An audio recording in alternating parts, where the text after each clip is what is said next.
배달기사분들의 법적 지위에 대해서 굉장히 논쟁이 많습니다. 근데 이분들이 근로기준법상 근로자로 볼 수 없는 징표성이 좀 부족하긴 합니다. 택배기사들로 구성된 노동조합 설립을 최근에는 서울행정법원에서도 인정을 했고,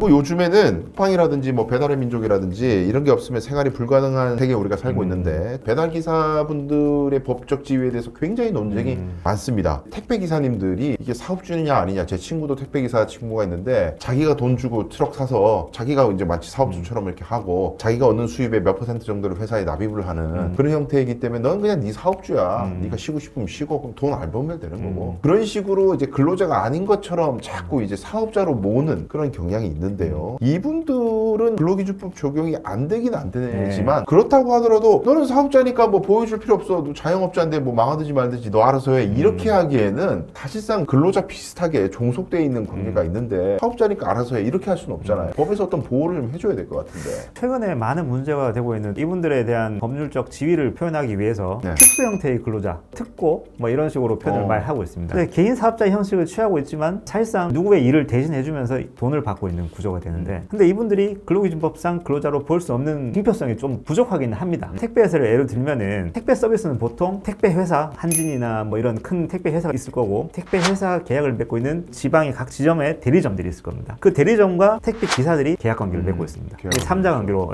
맺고 있는 거죠. 일반적으로 택배 기사는 만약에 한진 물류의 택배 기사입니다. 그러면 한진이라는 운송회사와 근로계약을 체결한 것으로 생각하기 쉬운데, 보통은 택배 기사님들이 대리점과 계약 관계를 체결하고 그 근로계약도 아니고 이 물건을 배송해 주는 데 대한 대가로 얼마를 받는다, 뭐 도급이나 이런 정도의 계약을 체결하게 마련입니다. 택배 회사에 전속되어 있는 기사님도 계시지만 이분들은 아마 근로자가 되겠죠. 대부분의 택배 기사님들은 근로기준법상의 근로자로 인정되기는 상당히 어려울 것으로 보입니다. 사업자에 가깝다. 그렇죠. 법원에서도 대부분의 판결들이 기초에 근거해서 결론을 내고 있는 상황입니다. 다만 이분들이 워낙 위험에 노출되어 있다 보니까 고용보험이나 환재보험 대상자로 지정해달라는 요구가 있었고, 이 부분에 대해서는 어떤 입법적으로 해결을 하고 있는 과정입니다. 그렇지만 여전히 그 노동법에 사각지대에 놓여 있는 것이 분명하고, 골프장 캐디의 노동조합 설립에 관해서 잠깐 말씀을 드렸지만 근로기준법상 근로자와 노동조합법상 노동자의 개념이 약간의 차이가 있기 때문에 택배기사들로 구성된 노동조합 설립을 최근에는 서울행정법원에서도 인정을 했고, 아마 이런 노동조합 설립을 통해서 단체를 단결을 해서 거대한 택배 회사와 대등한 지위에서 교섭을 할 수 있는 여지는 지금 열어두고 있는 그런 상황입니다. 일반적으로 노동조합에서의 노동자 개념이 좀 넓습니다. 복잡한 이론의 이야기가 있지만 간단하게 말씀드리면 다른 사람 밑에서 돈 받고 일해야만 하는 그런 입장에 있는 사람들은 뭉칠 수 있도록 도와주겠다. 그렇죠. 큰 사업주는 굉장히 자본도 많고 장비도 많은 사람인데 사업자지만은 영세하고 사실상 근로자처럼 그 사람들이 일을 안 주거나 돈을 안 주면 생계가 어려운 그런 사람들은 협상하기가 어려우니까 회사 대 개인으로 협상하면 개인이 무조건 지기 때문에 이 개인들이 모여서 집단적으로 협상하게 해주겠다. 이 차원에서 좀 노조 설립을 할 수 있도록 많이 넓혀놨고, 근로기준법은 한 사람 한 사람을 디테일하게 막 보호해주는 장치들이 엄청 많다 보니까 굉장히 좀 좁게 본다. 근로기준법상 어떤 법률 관계를 개별적인 근로관계라고 표현하고, 아까 말씀하신 노동조합법상 노동조합을 설립해서 대응하는 것을 집단적인 근로관계 이렇게 표현하고 있습니다. 가장 그 경계에 있는 분들이 많을 것 같아요. 내가 근로자인가 아닌가? 도대체 나는 이런 보호를 받을 수 있나 없나? 오늘 방송을 보시면서 고민이 되시는 분들이 분명히 있을 것 같습니다. 또 동료들 문제도 아마 많이 있을 것 같은데, 그런 문제 있으신 분들은 미용사도 근로자인가요? 이렇게 검색해가지고는 알 수가 없습니다. 미용실마다 다릅니다. 미용사가 근로자가 되는지 안 되는지는 개별 미용실마다 다 달라요. 반드시 법률 전문가의 조력을 받아서 내가 근로자로서 보호받을 수 있는지를 체크하시길 바라겠습니다. 오늘 영상은 여기까지입니다.